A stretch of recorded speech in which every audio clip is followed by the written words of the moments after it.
Nadidiin ngayon yung misis ni SPO3 Ricky Santa Isabel sa illegal umanong gawain.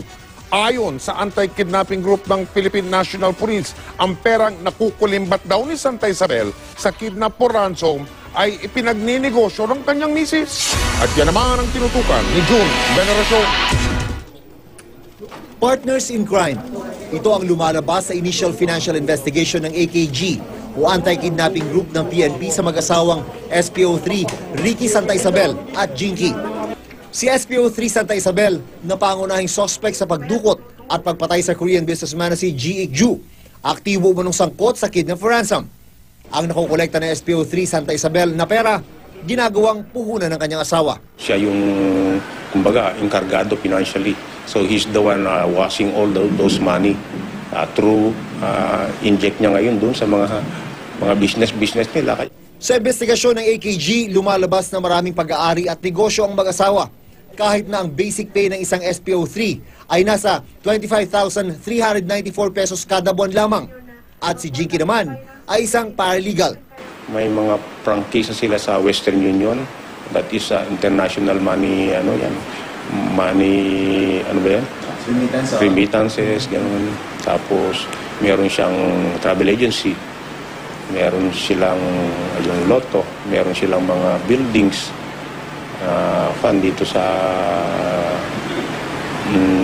Cubao area. Hindi tinanggi ni Jinky Santa Isabel ang mga pag-aari nila. Pinaghirapan daw nilang mag-asawa ang pagpundar sa mga ito. Nakadeklara naman daw ito sa Statement of Assets and Liabilities and Net Worth o SALE ng kanyang asawa. Itinuro pa sa GMA News ni Mrs. Santa Isabel ang lotto outlet nilang ito. Pati ang remittance center na ito. Sa kanila din daw ang insurance agency na ito at ang building na ito. Lahat nasa Cubao.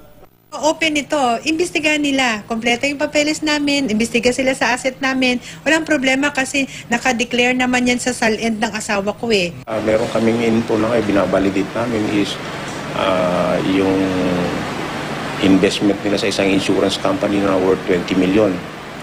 And because of that, parang naka-insured si Ricky Santa Isabel ng 30 million kung natural death o ewan ko yung ako din 60 million kung parang intentional pagkapatay na. Sabi ni Dumlao, malamang daw, maisama nila ang asawa ni Santa Isabel sa kaso. Ang gusto niyang mangyari, may isi-senaryo silang pulis. Na kunyari, sasabihin ni Ricky, ito yung mga tunay na kidnapper. At pag namatay na yung mga pulis na yun na ituturo ni Ricky, absuelto na si Ricky. Ayon kay Jinky, isa si Senior Superintendent Glenn Dumlao sa mga nakausap niya tungkol sa kaso ng asawa. Kasama si Superintendent Rafael Dumlao at abogado nito. Isa raw ito sa mga pinagdududahan niya. Pero sabi mismo ni PNP Chief General Bato de la Rosa, hindi sangkot si Senior Superintendent Dumlao. Please, yung pagkuha nyo, yung pagkukover nyo, tingnan nyo lang gusto. Huwag naman nyo baligtarin na ang masama naging mabuti, yung mabuti naging masama. Transparent tayo. Kung ayaw kong I'm willing to be hanged nga kung merong masama na kinukover up. Si Senior Superintendent Glenn Dumlao ay nasangkot na dati sa magpaslang sa PR man si Bobby Deser at driver nito noong taong 2001. Ginawa siyang state witness kung saan itinuro niya si dating PNP Chief at ngayon Senador Panfilo Lacson bilang mastermind. Pero sa korte, binaliktad ni Dumlao ang statement niya at sinabing inosente si Lacson at pinipilit lamang siya na idiin ito. Naabsuelto si Lacson sa naturang kaso. Si Santa Isabel naman, harapan naman daw nakausap ni PNP Chief General Bato de la Rosa. Big question mark, bakit ikaw, Colonel Rafael Attorney Dumlao at AKG Glenn Dumlao, bakit mo kailangang isalba? Or bakit mo kailangang isalba si Ricky? Or bakit mo kailangang magbigay ka ng tulong? Kung totoo may kasalanan, di itinutolerate mo yung pulis mo, una-una, colonel ka, mataas ang ranggo mo, bakit mo kung kidnapper yan si Ricky, bakit mo kailangang tulungan siya? Puro self-defense, puro alibay. Yung taong naiipit na gumagawa ng mga istorya, halata mo naman yun. Kahit na hindi ako graduate na psychology, I've been investigating secessional cases noon pa. Alam ko na yung taong nagsinungaling. Kasama na rin sa iniimbestigahan ng PNP ngayon ang misis ni SPO3 Ricky Santa Isabel na pangunahing suspect sa pagdukot at pagpatay sa Korean businessman na si Ji Ik-ju. Ang kinikita raw kasi ng suspect sa di manoy kidnap for ransom ay ipinangnenegosyo raw ng kanyang misis. Mariin itong itinanggi ng misis ni Santa Isabel. Giit niya, napag-utusan lang ang kanyang mister at wala raw itong kinalaman sa krimen. May report si June Veneracion. October 18, nang ma-record ang videong ito na umano'y aktwal na pagdukot sa Korean businessman na si Ji Ik-ju. Ipinagkatiwala ito sa GMA News ni Jinky Santa Isabel, misis ng pangunahing suspect sa pagdukot na si SPO3 Ricky Santa Isabel. Galing daw ang video na ito sa ilang opisyal ng PNP Anti-Kidnapping Group na hindi niya pinangalanan. Ito naman ang isa pang kuha ng CCTV kung saan makikitang nag-withdraw daw si Santa Isabel gamit daw ang mismong ATM ni G. Pero ayon kay Jinky, hindi raw ang kanyang asawa ang nasa CCTV footage. Wala rin daw kinalaman ng kanyang mister sa pagdukot at pagpatay kay G.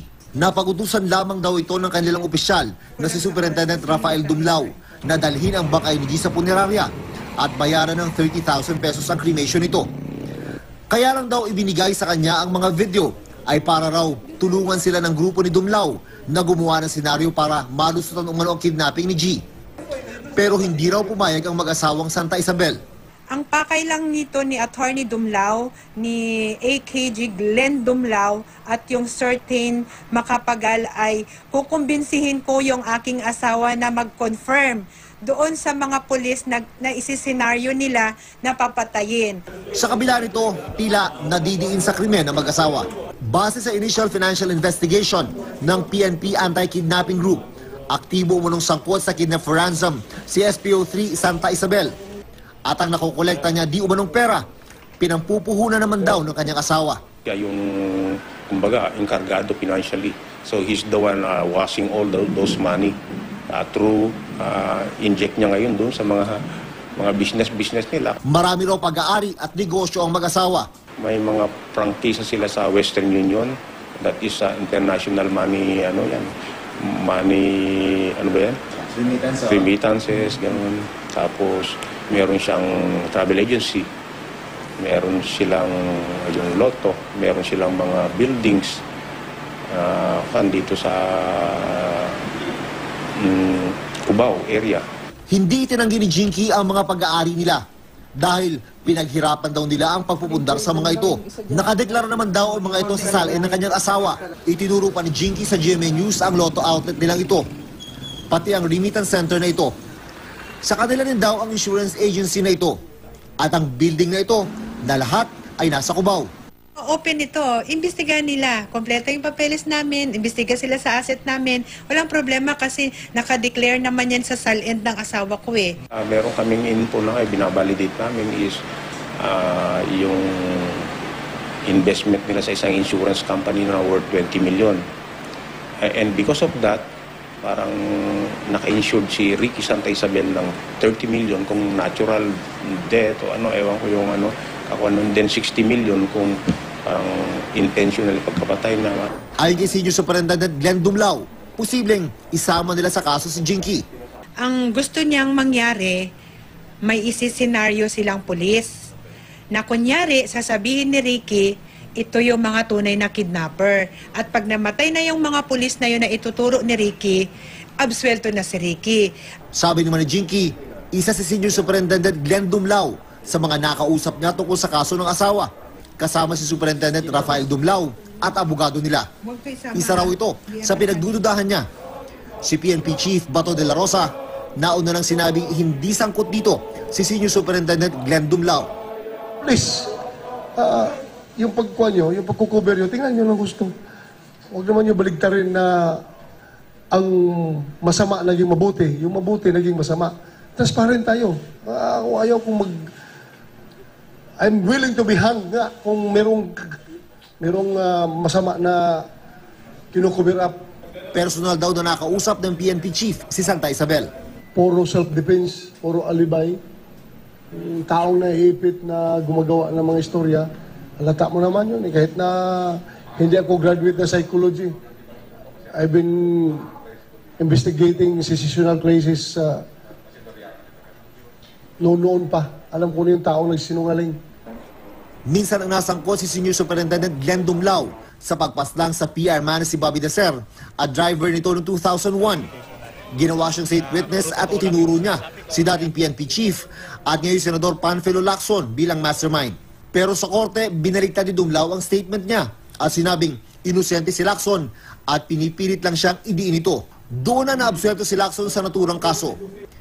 Base naman sa affidavit ni PO2 Christopher Baldovino, nakasama umano ng mag-surveillance ang PNP Anti-Kidnapping Group sa Angeles City, Pampanga noong October 4. Si Santa Isabel daw ang kumukumpas ng operasyon na sa buong akala niya ay lihitimo. May tinawagan siya na alias Jerry. Yun yung sinasabi niya na grupong ng NBI, tropang NBI. Hindi ko kilala yung Jerry, ano? Siguro kung may ibang detail siguro. Ang alam daw ni Baldovino, alam ng opisyal nilang si Superintendent Rafael Dumlao ang nangyari. Siguro nagkamali siya o na loudspeaker niya. Tapos narinig lang yung, nasaan na kayo? Kamusta yung lakad niyo? I-send mo sa akin yung picture. Ayun, kilalang-kilala ko naman ang boses. Itinanggi ni Superintendent Rafael Dumlao sa GMA News ang akusasyon, pero tumanggi siyang magbigay ng pahayag dahil nasa korte na ang kaso. Sabi pa ni Baldovino, ilang beses nilang nakita si G sa surveillance nila sa loob ng subdivision hanggang Clark, Pampanga noong October 4. Pero hindi na raw siya kasama nang mangyari ang pagdukot noong October 18. May duda rin ang hepe ng PNP Anti-Illegal Drugs Group kay Superintendent Rafael Dumlao nang minsang tanungin niya tungkol sa insidente. They totally deny that they are involved and kami ay napaniwala nila sa unang mga panahon na iyon ay hindi totoo. Paglilinaw ni Ferro, hindi legal ang surveillance at operasyon. Wala raw itong operation plan at walang alam si Ferro ukol rito. Duda ni Ferro, bukod sa mga aktibong pulis, posibleng may mga retiradong pulis din daw ang sangkot sa operasyon.